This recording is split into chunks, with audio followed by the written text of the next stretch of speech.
Kata Nabi, kalau sholatnya ingin sempurna dimulai dari wudhu.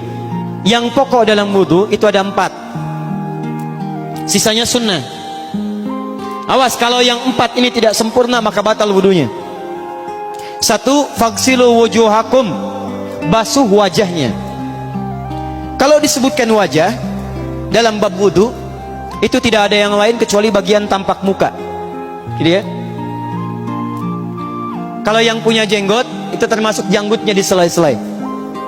Sifat wudhu cuma ada 3. 1, pakai keran. 2, pakai gayung. 3, air yang mengalir. Ya, seperti di sungai ada air mengalir, itu nggak ada masalah. Tapi kalau menggunakan gayung atau semisalnya, Nabi itu diriwayatkan dalam hadis itu sangat menghemat air. Bahkan pernah beliau kemudian berwudu, kalau kita kemudian hitung, itu hanya sejumlah Pak, seaqua gelas Pak, cukup. Atau yang kedua, menggunakan keran ya. Kalau sekarang kita ada keran, contoh ini kerannya. Ya. Kerannya agak tinggi sedikit. Dan kita sesuaikan. Ambil airnya. Misal contoh, ghosala. Ghosala itu bukan ditumpahkan, ambil air, tumpahkan di tempat yang akan dibasuh gini. Yang telunjuk itu kemudian menghapus atau menghilangkan kotoran di sela-sela mata, contoh. Yang jempol menghilangkan kotoran di sela-sela telinga bagian belakang di sini. Ya. Kalau misalnya saya mulai ambil airnya, kemudian saya tumpahkan di sini, yang telunjuk membersihkan di jari-jari di sini, di sela-sela mata. Yang jempol kemudian membersihkan di sela-sela di bawah telinga sini. Kemudian diselesai, selesai. 1. Tahan sebentar ya, ini praktek dulu sebentar. 2. Wa aydiyakum ilal marafiq, ini yang sering keliru. Dan tangan sampai siku. Jadi saat kita mengambil air wudhu, ambil airnya, tumpahkan dari sini ilal marafiq sampai ke siku ke sini. Balikan lagi ke depan.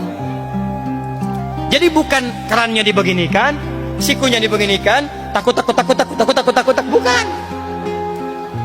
Jadi bukan siku diteruskan ke bawah. Yang tepat itu ambil airnya, kemudian basuh dari sini sampai dengan ke sikunya. Hati-hati, ini ada maknanya.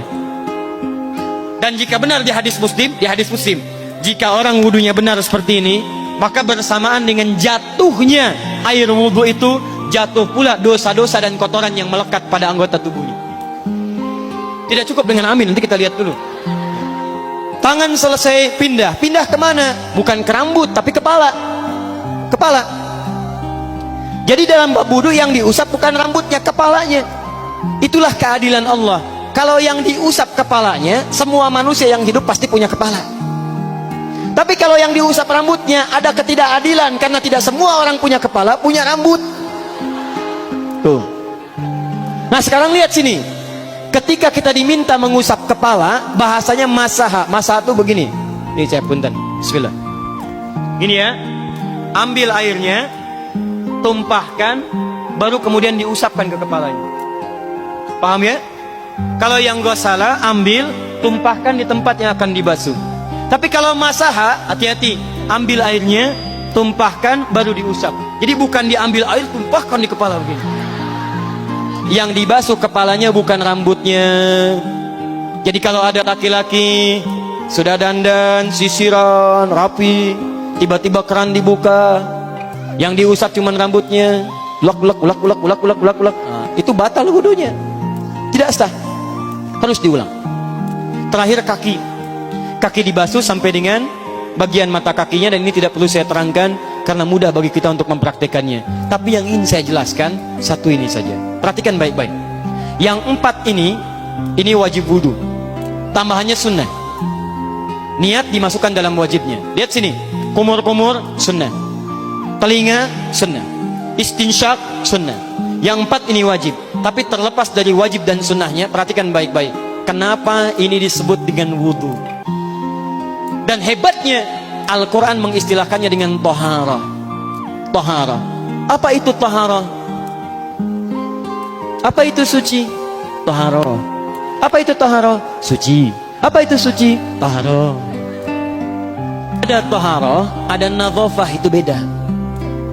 Kalau nadhafah, bersih luarnya, tapi belum tentu bersih dalamnya. Bisa jadi luarnya bersih tapi dalamnya najis. Misal, hewan yang paling najis apa? Yang haram. Misal hewan tadi itu, hewan babi misalnya, misal dibersihkan, dimandikan, disisir sampai bersih. Bersih tidak? Bersih, bersih. Tapi halal tidak? Suci tidak? Tidak. Al-khinziru nadhifun walakinnahu ghairu tahir.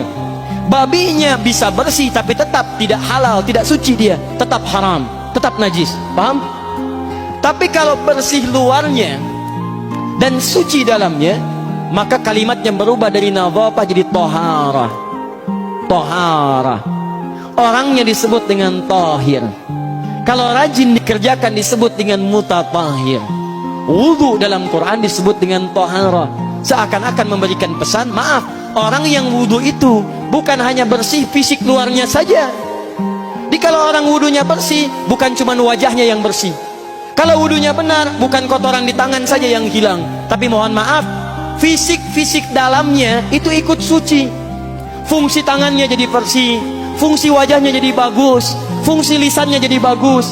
Makanya kata Nabi, kalau orang benar wudunya bersamaan dengan air wudu yang menetes, maka tumpahlah kotoran-kotoran di bagian fisik-fisik tubuhnya. Jadi kalau kita benar wudunya kumur-kumur, kukumur, masukkan, misalnya masukkan, keluarkan, bersamaan dengan keluarnya air itu, maka kotoran-kotoran di lisan pun ikut keluar. Tangan dibasuh, bersamaan dengan dibasuhnya tangan, fungsi tangan yang kotor-kotor itu ikut hilang. Hadis Muslim.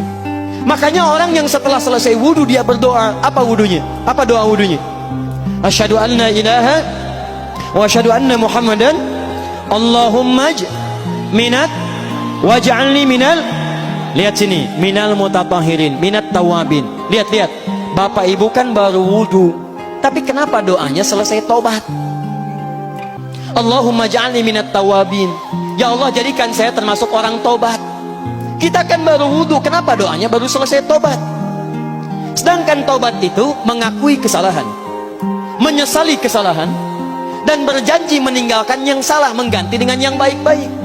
Makanya kalau orang wudunya benar itu, begitu dia kumur-kumur, dia ingat kesalahan apa yang dikerjakan oleh lisan ini.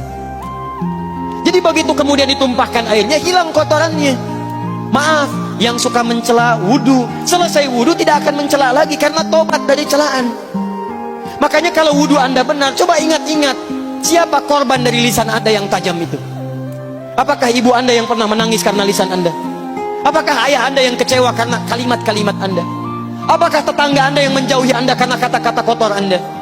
Kalau tiap hari Anda wudu, tapi kemudian lisan Anda masih kotor juga, ada yang salah. Anda cuma menghabiskan air untuk menghilangkan kotoran di lisan. Itu tanda pertama. Tangan basuh. Makanya orang yang wudunya benar, tangannya tidak akan berbuat yang kotor lagi sampai ke ujung kakinya. Karena itulah ibadah ini disebut dengan wudu, seakar dengan kata dau. Kata para ulama, mereka sebagian mengatakan dau artinya cahaya, dau artinya sinar, dau artinya al-husnu, baik budi pekerti.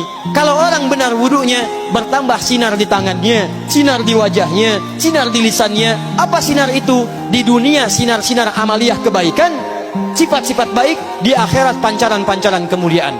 Satud'a ummati yaumal qiyamati ghurral muhajjalin, akan dipanggil umatku di hari kiamat dengan banyak cahaya melekat di tubuhnya.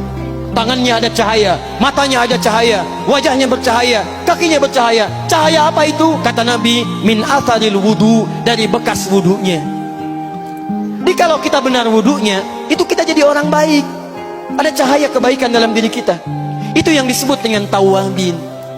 Makanya kalau bapak ibu tiap hari wudu, Allahumma ja'alni minat tawabin, tapi mulut tidak tobat, tangan tidak tobat, kaki tidak tobat, ada yang salah dengan wudunya. Waj'alni minal mutatahhirin, jadikan saya orang bersih dan suci. Jadi kalau selesai wudu, pakaian bersih, wajah bersih, tangan bersih. Ini pakaian bersih, pakai jas, pakai dasi, tapi tangan tidak bersih, korupsi juga, mencuri juga, menipu juga, ada yang salah dalam wudunya. Kalau kita bisa mengerjakan wudu ini dengan baik, maka naik status kita. Disebut sebagai, langsung oleh Al-Quran, disebut hamba yang dicintai oleh Allah Subhanahu wa ta'ala. Di Quran surah kedua Al-Baqarah ayat 222. Saya tutup.